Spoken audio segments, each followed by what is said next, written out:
Bismillahirrahmanirrahim. Assalamualaikum warahmatullahi wabarakatuh. Kita jumpa lagi ke pelajaran kita Embedded System. Kali ini kita membahas tentang interrupt atau interupsi. Apa itu interrupt?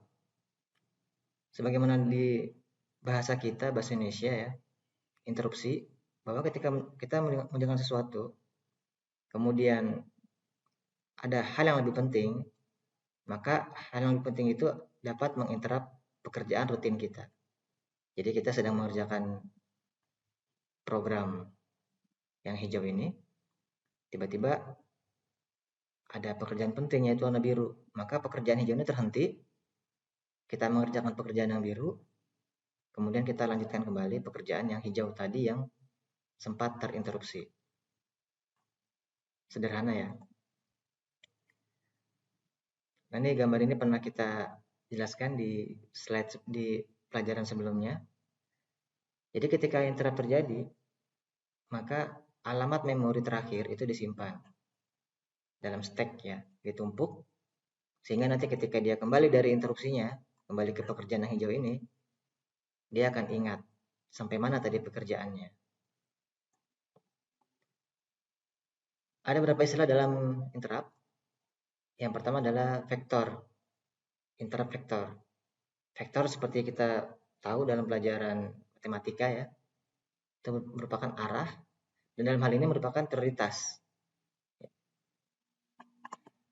Ya, vektor ini mencerminkan prioritas atau eventnya ya, peristiwanya. Kemudian stack, tumpukan alamat seperti penjelasan sebelumnya. Kemudian ada handler, interrupt handler, yaitu what to do, yang merupakan fungsi ya.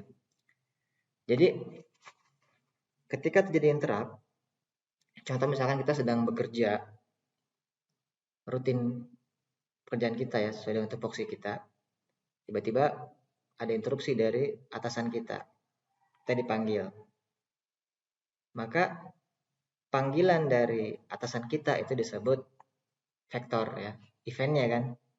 Yang men-trigger itu apa gitu. Eventnya adalah kita dipanggil oleh atasan kita. Dan itu punya ranking kan, tergantung atasannya mana nih. Kalau atasannya atasan langsung, itu mungkin lebih rendah prioritasnya dibandingkan kalau atasan kita atasan yang lebih tinggi lagi. Ini interrupt vektor namanya. Nah, kemudian kita mengerjakan pekerjaan apa yang diminta oleh atasan kita. What to do. What to do-nya itu adalah handler. Jadi handler itu adalah isi dari interrupt itu.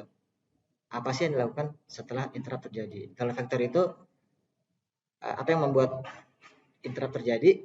Kalau handler, apa yang dilakukan ketika interrupt itu terjadi?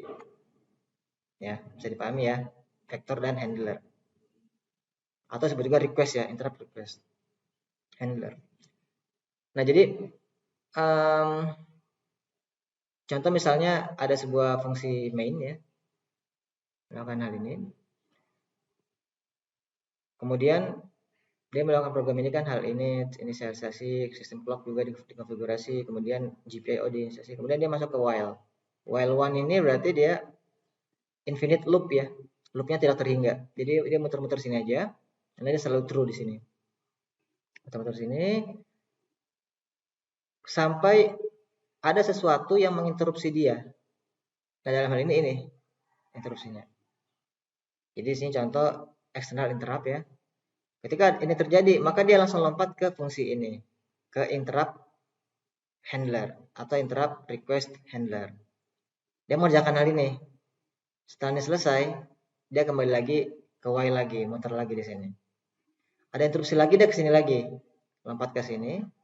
Selesai di sini, dia kembali ke while lagi, dan seterusnya seperti itu. Jadi dia mengerjakan pekerjaan rutin dia di sini, muter-muter di while ini. Ketika ada interupsi dia maka lompat ke interrupt request handler. Seperti itu ya, sederhana ya. Nah, apa saja interrupt yang ada pada STM32F 407 ya, yang kita miliki? Ada sangat banyak ya, puluhan. Nama yang paling atas ini adalah prioritas yang paling tinggi. Jadi prioritas paling tinggi di dalam ini adalah reset ya. Ini ada tombol hitam. Apapun yang terjadi, sedang apapun dia ketika ditekan tombol reset, maka dia pasti terinterupsi dan kembali ke alamat awal. Program counternya program counter ke alamat program counter yang awal. Ini reset. Jadi makanya kalau kita komputer hang, reset aja kan, reset dia kembali ke awal ya, ke alamat awal PC program counter yang awal. Kemudian ada ranking makin bawah rankingnya berarti makin low priority, makin rendah prioritasnya. Ini ada banyak ya. Ada tadi ada external interrupt ya kan. Ada DMA, edisi, can, timer. Ini ada timer ya. Kemudian UART, kemudian ini ada can lagi di sini. Banyak ya, sangat banyak. Ada USB juga. Nah, salah satu yang akan kita bahas dari sekian ada 81 ini yang bilangan cacahnya ya. Sebelumnya ada lagi yang negatif, yang high priority. Jadi ada puluhan ya, hampir 100 nih. Nah, di antara yang puluhan ini kita akan bahas satu saja pada hari ini, yaitu external interrupt. Nah, di sini. Ini yang nomor 40 ini. External interrupt ya. Kita akan bahas satu saja di hari ini. Apa itu external interrupt? Itu interrupt terjadi pada saat nilai pin berubah dari 0 ke 1 atau 1 ke 0. Nah, perubahan ini dapat berupa edge trigger. Jadi kalau kita bayangkan nilai sebuah pin ya, kita gambarkan pakai ini gambar sederhana ya. Kita gambarkan sebuah pin. Dia kan nilainya 0, kemudian bisa 1 gitu kan ya. Ini 0 lagi, 1 lagi, 0 lagi. Nah, ini high, ini low. Ini 1, ini 0. Terus 1 lagi, 0 lagi. Dan seterusnya ya. Nah, apa itu edge trigger? Yaitu interrupt terjadi, triggernya berupa perubahan nilai kakinya. Misalnya rising edge. Berarti interrupt terjadi ketika pin berubah dari low ke high. Dari low, ini kan low. Dari 0 kan ke high. Berarti ketika ini terjadi, ini kan naik ke atas ya sinyalnya. Maka disinilah terjadi interupsi. Jadi eventnya tuh ini. Nah, di sini terjadi interupsi. Pada saat dia naik ke atas, maka disitulah terjadinya interupsi. Nah, tinggal kita mau mendefinisikan setelah interupsi terjadi, apa yang kita lakukan kan gitu ya. Ini rising edge. Kemudian falling edge. Ini interrupt terjadi ketika ping berubah dari high ke low. Ini kebalikannya berarti ya. Ini kan high, ini low. Berarti di sini. Ketika dia turun ke bawah, maka di sini interrupt terjadi. Ini kita bisa pilih nih. Kita interruptnya mau ketika rising edge atau ketika falling edge. Atau bisa juga dua-duanya. Ketika rising terjadi interupsi, ketika falling terjadi interupsi. Ini didukung juga oleh mikro kita yang kita punya. Nah, yang kita miliki, fitur yang kita miliki ini hanya 3 ini ya, ABC ini. Rising, falling atau rising dan falling. Tapi kalau kita lihat microcontroller lain, ini ada juga level triggered. Apa itu? Jadinya high level. Yang pertama high level, itu interrupt terjadi ketika pin dalam posisi high dalam waktu tertentu. Jadi ketika dia pinnya high, di sini ya, ini warna biru. Dia kan high di sini ya. Mulai dia pertama kali high di sini sampai dia dan seterusnya kan. Ini kan fungsi waktu ya. Nah, jika T melebihi angka tertentu, jika T melebihi angka tertentu ini terlalu lama high-nya ya. Ini high terus ya, melebihi waktu tertentu. Ini maka interrupt itu terjadi. Berapa waktu tertentunya kita bisa set ya, berapa milisecond atau berapa microsecond atau second, terserah kita. Atau kita juga bisa yang pilihan kedua nih, low level interrupt. Jadi ketika pin dalam posisi low dalam waktu tertentu. Jadi mulai dari dia low sampai lama ya, sampai melebihi waktu T ini. Ketika melebihi waktu T, maka dia terjadi interrupt. Nah, jadi ada 5 pilihan ya bagi kita ya. Boleh pada saat rising saja, falling saja, rising dan falling. Yang ketiga ya, yang keempat high dalam waktu tertentu, yang kelima low dalam waktu tertentu. Tapi kalau di microcontroller yang kita punya, ini hanya 3 pilihan yang ABC ini. Nah, untuk external interrupt ini, micro yang kita pakai, itu semua port sebetulnya memiliki kemampuan untuk menjadi external interrupt. Yang tiga tadi ya, rising, falling, atau rising, falling. Tapi memang ketika menggunakan interrupt ini ya, kita harus jadikan dia sebagai input.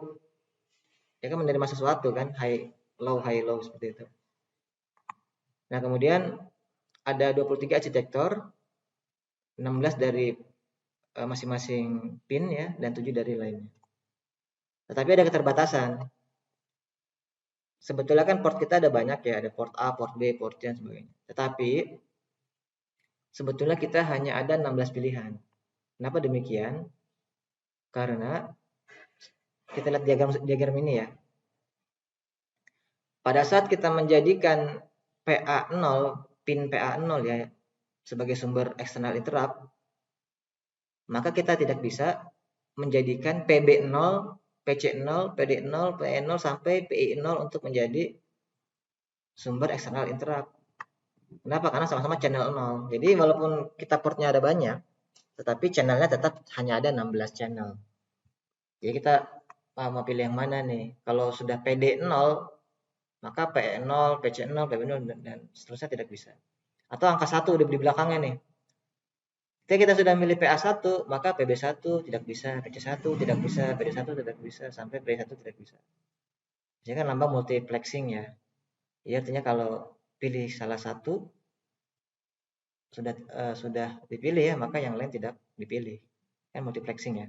Dalam satu waktu hanya ada satu channel yang kita bisa pilih. Bisa dipahami ya?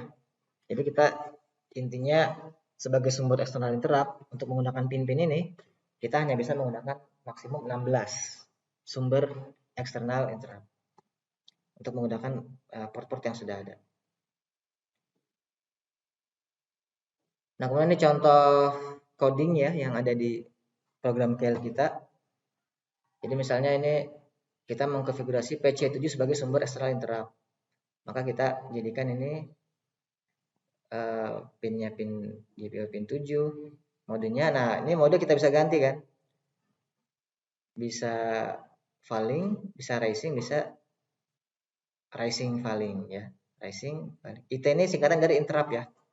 Nanti ada file namanya ada IT-nya belakangnya itu interrupt, singkatan dari interrupt. Nah, kita bisa set juga pull-nya.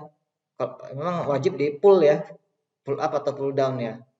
Karena kalau tidak di pull, maka nanti nilainya floating ya, kemudian ya nanti jadi hancur-hancuran ya. Kemudian kita jangan lupa kita inisialisasi. Tapi ini sudah otomatis kalau kita pakai STM32 Cube MX. Nah, ini registernya kita perlu set ya. Ini kalau kita ingin rising atau falling, ini kalau ini kan rising ya, kalau ini kan falling. Jadi kalau ini 0 berarti risingnya disable, TRX-nya 0 ya. TR berapa nih? Kita mau pakai channel berapa? Tadi kan ada 16 channel ya. Channel 0 sampai channel 15. Atau tambahan ekstra ya. Ini.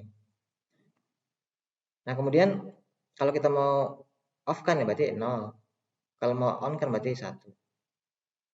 Yang mana mau di on kan ini? Pilih ya. Kalau channel 0 berarti TR 0-nya sama dengan 1. Atau kalau mau pilih falling seperti tadi rising sama aja. Kalau rising falling ya berarti fallingnya di enable, risingnya pun di enable juga, dua-duanya di enable gitu aja. Nah, kemudian kita kan di board yang kita pakai itu kan ada tombol biru ya, seperti ini. Sudah kita bahas sebelumnya ya. Ini terkoneksi kebetulan ke PA kosong. Jadi kalau teman ditekan berarti ini nyambung. Karena ini nyambung maka nilai dari PA0 itu akan menuju ke VDD ya. Karena nyambung ke VDD nih. Nyambung sini. Maka nilainya sama VDD. Kemudian kalau dia dilepas seperti ini ya kita biarkan saja, maka dia bernilai 0. Jadi dengan kata lain dia memiliki external pull down. Pull down. Jadi kalau dilepas dia tidak floating tapi dia ke 0, ke ground. Ini akan kita gunakan untuk demonstrasi kita ya.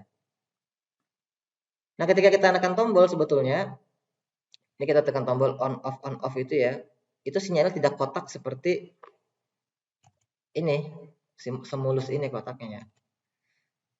Tergantung tombolnya, bisa jadi sepertinya sinyalnya nih, kita dari high ke low ya. Kalau high ini tadi ditekan ya, ini tombol ditekan, kemudian ini tombol dilepas.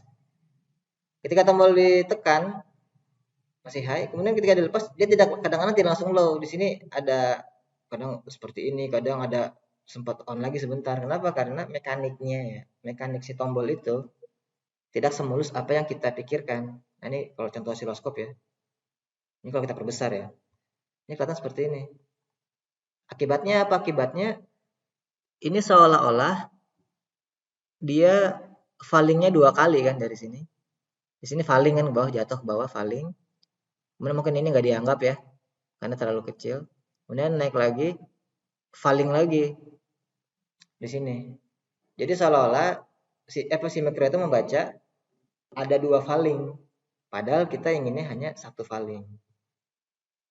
Ini kadang terjadi di tombol ya, tergantung tombolnya. Makanya kalau tombolnya jelek apalagi sudah lama ya, jadi seperti inilah switch ya. Nah, cara mengatasi ini atau debouncing ya, caranya adalah cara hardware atau cara software. Kalau cara hardware ya dikasih kapasitor supaya ketika turun dia mulus ya kan, pelan-pelan. Ketika naik pun dia pelan-pelan seperti ini. Nah, mikro yang kita pakai dia menggunakan cara ini di sini. Di sini ada kapasitor supaya menghindari untuk fungsi debouncing tadi ya. Atau juga bisa ke cara software. Cara software itu jadi dia ketika pertama kali dia berubah nilainya, ini kan contoh tombol ditekan, tombol dilepas kan ya. Dilepas kan seperti ini. Maaf, ini ketika dilepas ini ya. Ketika dilepas, low, ketika ditekan dia high kan ya. Ini dalam periode ini antara dia pertama kali tertrigger, kita kasih waktu tambahan disebut the bounce time. Supaya apa? Supaya kita tidak memasukkan nilai apapun dalam periode tersebut. Jadi kalau misalkan the bounce time ini 1 milisecond, maka kita tidak menganggap apapun yang terjadi di range 1 milisecond tersebut. Kita nggak peduli yang di sini mau naik turun naik berapa kali, pokoknya yang kita ambil adalah nilai setelah 1 milisecond, yaitu di sini. Di sini kita ambil nilainya. Jadi kita nggak peduli mau berapa kali, mau kecil mau besar, pokoknya kita hanya mengambil nilai di ujung aja. Jadi selama periode 1 milisecond itu kita tidak menganggap nilai apapun yang terjadi. Kita hanya mengambil nilai terakhir setelah 1 milisecond. Dan juga ketika turun itu juga dia tidak langsung diambil, tapi diambil di sini setelah 1 milisecond. Ini kalau the bounce time-nya 1 milisecond. Jadi kalau 2 milisecond berarti 2 milisecond. Atau bahkan 1 second boleh juga. Tergantung dari aplikasi kita. Jadi pahami ya. Ini untuk menghindari hal seperti ini nih. Sinyal yang tidak bagus atau bahkan seperti ini ya. Nah, ini kan hancur nih. Transisinya tidak bagus ya. Naik turun dianggapnya tadi. Karena threshold kan di sini nih. Ini lebih dari threshold berarti dianggap high, kurang dari threshold berarti dianggap low. Jadi high low padahal dia masih transisi. Jadi berapa kali rising nih? 1 ini rising, 2, 3 kali rising dianggapnya. Padahal yang kita inginkan hanya 1 kali rising. Ini di bounce. Oke, ini akhir dari slide kita. Kita coba saja mungkin ya di STM32 Cube.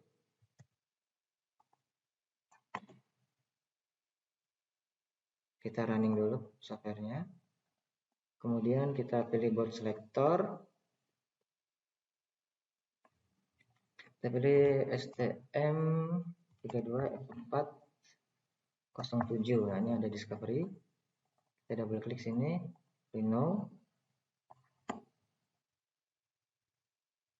Nah, di sini sudah terdefinisi semuanya ya, termasuk push button warna biru nih, B1. Kita connect ke PA0.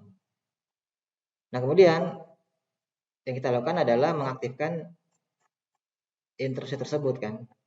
Nanti kalau kita set ke sistem view, kan kelihatan semuanya nih yang kita pakai, sistem core-nya. Kita masuk ke GPIO. Nah, kita ingin mendefinisikan ulang pin ini kan, PA0. PA0 sudah jadi input, sudah betul ya, karena kalau mau interrupt eksternal berarti harus jadikan input. Kemudian ada lagi yang kita mau set, yaitu NVIC-nya untuk interrupt-nya ya. Kita cek di sini. Nah, ini kita turn on dulu external interrupt-nya ya. Nah, di sini sudah ada pilihan external interrupt line kosong ya. Tadi kan PA kosong ya, maka dia pakai line kosong. Lihat huruf angka belakangnya. Kita enable di sini. Kemudian setelah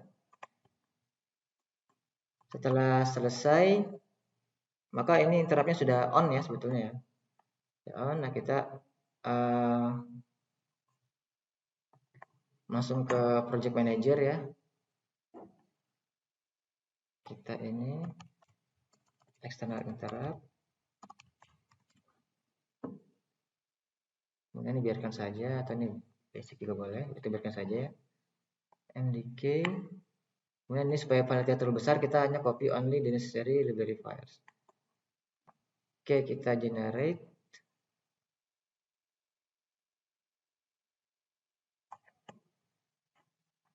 Kita open project.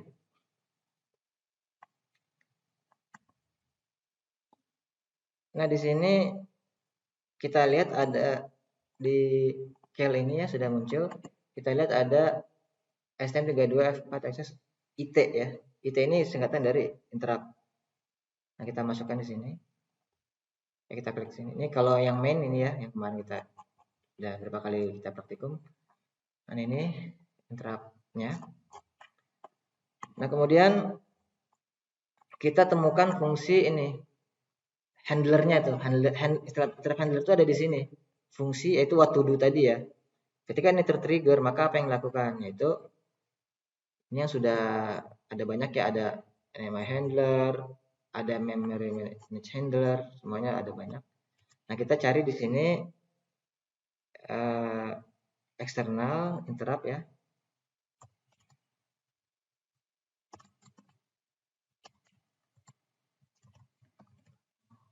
Di sini. Ada di sini ya. Kemudian inilah apa yang kita lakukan kalau itu terjadi.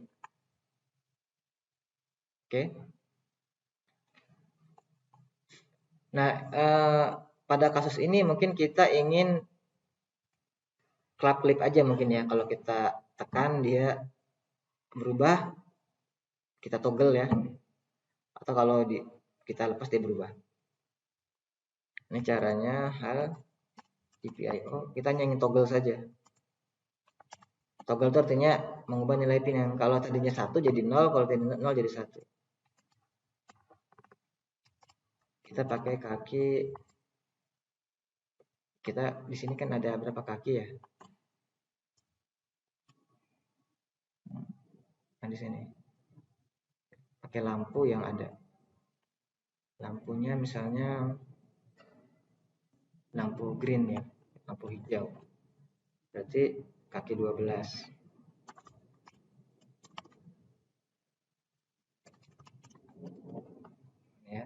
12. Atau nih kalau kita apa sih isinya ini, kita bisa lihat klik kanan sebetulnya. GPIO pin 12 ini apa sih? Kita klik kanan, definition. Oh, belum kita compile, sorry. Compile dulu. Dia belum linking ya.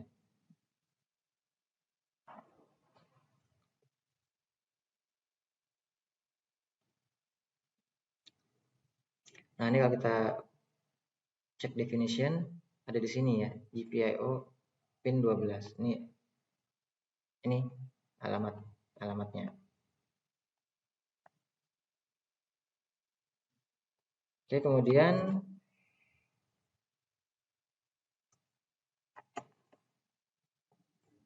kita sudah memasukkan program ini. Jadi kalau kita tekan atau kita lepas, maka akan berubah nilainya. Nah, pertanyaannya, ini berubah ketika kita tekan atau ketika kita lepas, kan gitu.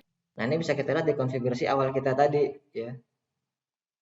Ini konfigurasi awal kita. Ya kan tadi kita kan mengeset ini ya tadi ya.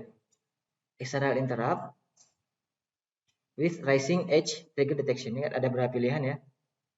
Bisa rising atau bisa falling, atau bisa rising dan falling. Kita kebetulan pilih rising.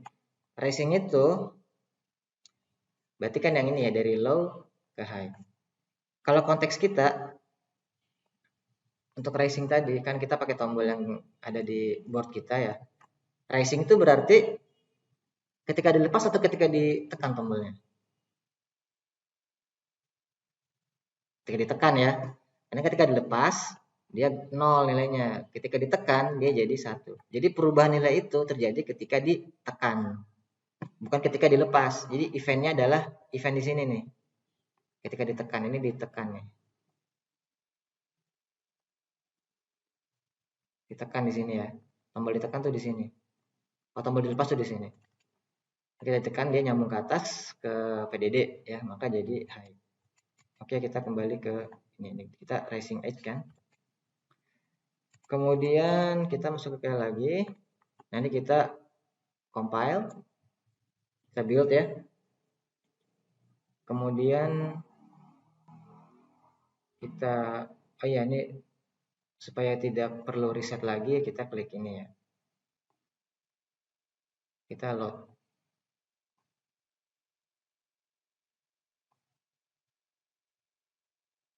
Oke, sudah. Nah, kemudian kita lihat kamera ya. Lihat kamera di sana sudah ada muncul ini ya. Saya tekan tombol biru. Ininya nyala. Ketika saya tekan, ininya mati. Jadi perubahan nyala ke mati, mati ke nyala terjadi ketika tombol saya tekan. Ketika tombol saya lepas tidak ada perubahan kan. Ketika saya tekan dia berubah, mati jadi nyala. Ketika saya lepas tidak berubah, nyala, tetap nyala. Gitu. Bisa dipahami ya? Ketika saya tekan, saya tahan ya. Ini saya tahan nih. Dia berubah nyala jadi mati. Ketika saya lepas tidak berubah, mati tetap mati lampu hijaunya. Kenapa? Karena ini rising edge, perubahan terjadi. Ini toggle ini terjadi, interrupt handler ini terjadi hanya ketika rising edge, hanya ketika tombol saya tekan. Tombol tekan sini ya rising ya. Sekarang gimana kalau inginnya ketika tombol dilepas? Berarti falling ya. Kalau falling kita cek aja di sininya, di coding kel-nya ya. Jadi kalau kita mau ganti jadi falling itu jangan ganti di sini, jangan ganti di STM-Cube-nya karena STM-Cube nanti berubah semua nanti ya. Ini kita hanya untuk setting di awal saja. Ya kita cari saja di situ di coding kel-nya, mana sih coding yang mengubah rising menjadi falling, kan gitu ya. Nah, fungsi itu ada di sini. Coba kita lihat GPIO init ya. GPIO init. Kita pergi ke sini. Nah, ini ada GPIO init. Ini kita lihat di sini. Kan terlihat ya. Kaki B1 kan tadi. B1 itu nama lain, label dari ini tadi. Ini kan B1. Blue push button ya B1. Ini dia set rising. Nah, ini kita bisa ganti dengan falling. Nah, ganti gitu aja. Jangan salah ketik tapi ya. Nah, oke, kita ini. Kita build, kemudian kita load lagi. Nah, kita perhatikan di kamera ya. Jadi kalau saya tekan, dia tidak berubah. Ketika saya lepas, nah dia berubah tuh. Ketika saya tekan, tidak berubah, nyala tetap nyala. Ketika saya lepas, dia berubah, nyala jadi mati. Bisa nampak ya. Ketika saya tekan, klik, tidak berubah. Ketika saya lepas, tik, berubah. Saya tekan, tik, tidak berubah, nyala tetap nyala. Ketika saya lepas, tik, berubah. Ya. Jadi perubahan terjadi ketika falling. Nah, gimana ketika kita ingin rising falling? Nah, kita nggak hafal nih codingnya ya. Bisa kita lihat sini, ini klik kanan, go to definition ya, kan kelihatan. Jadi IT rising, IT falling, IT rising dan falling ya udah. Berarti kita kopas aja ke yang tadi ya. Jadi ini IT falling jadi rising falling gitu. Oke, kita build kemudian kita load lagi. Nah, yang terjadi adalah ketika kita tekan tombol itu berubah, mati jadi nyala, nyala jadi mati. Ketika kita lepas juga berubah juga. Jadi 2 kali berubah ya. Kita lihat kamera. Saya tekan, berubah, mati jadi nyala. Saya lepas, berubah lagi, nyala jadi mati. Saya tekan, jadi nyala. Saya lepas, jadi mati. Jadi perubahan terjadi baik ketika ditekan maupun ketika dilepas. Baik ketika rising maupun ketika falling. Itu saja mungkin ya yang bisa saya sampaikan. Terima kasih atas perhatiannya. Silakan kalau ada yang ditanyakan, bisa ditanyakan melalui forum. Assalamualaikum warahmatullahi wabarakatuh.